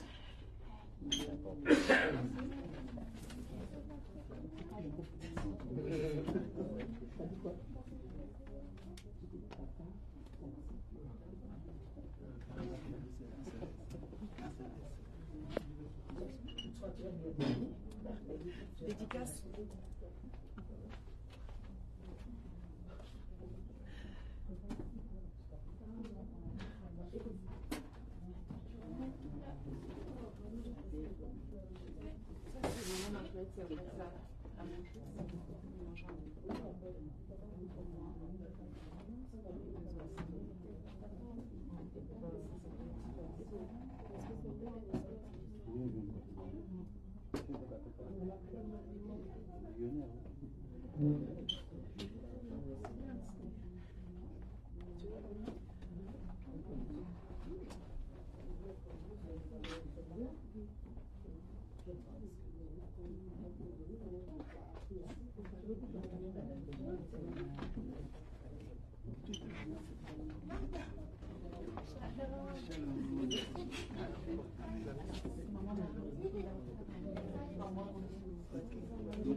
Ah, je fais le...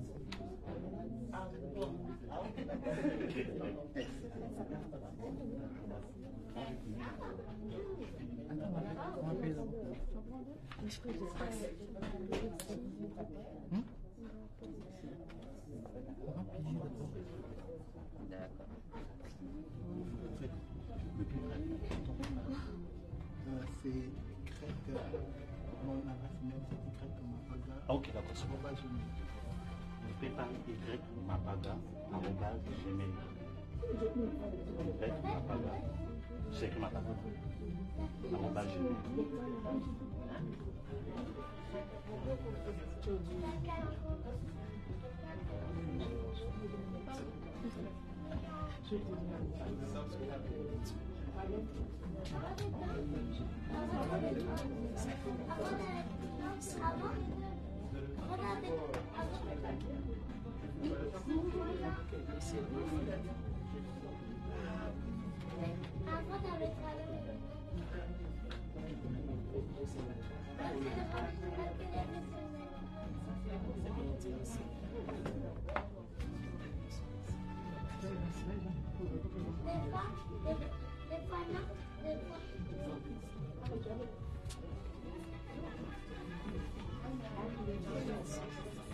Yari, c'est mapaga,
Sérieux?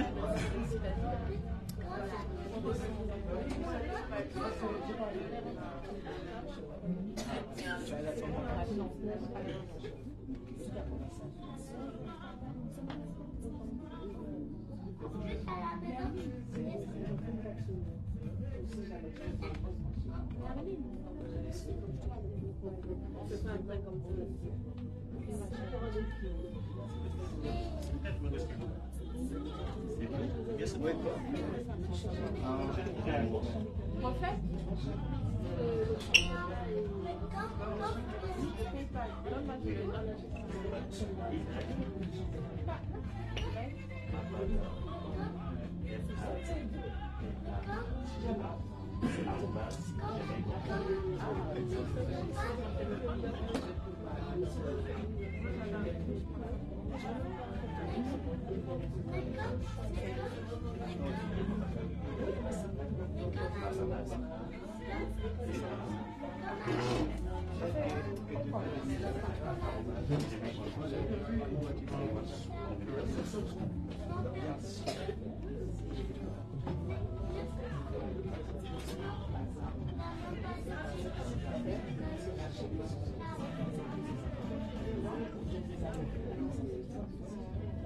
C'est 15.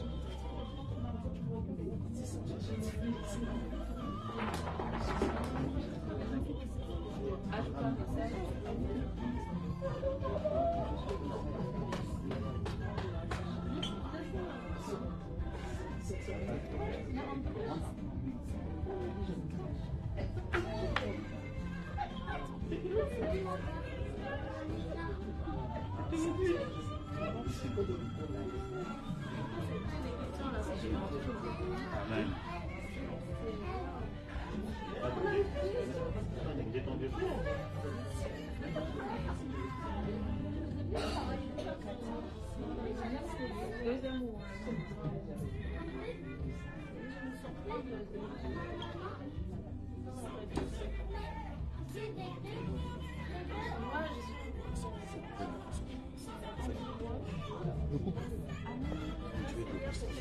C'est fait pour le pasteur, non? Je peux couper? Homme de Dieu.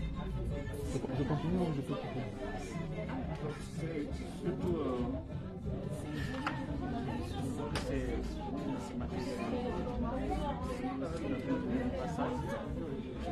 Ok.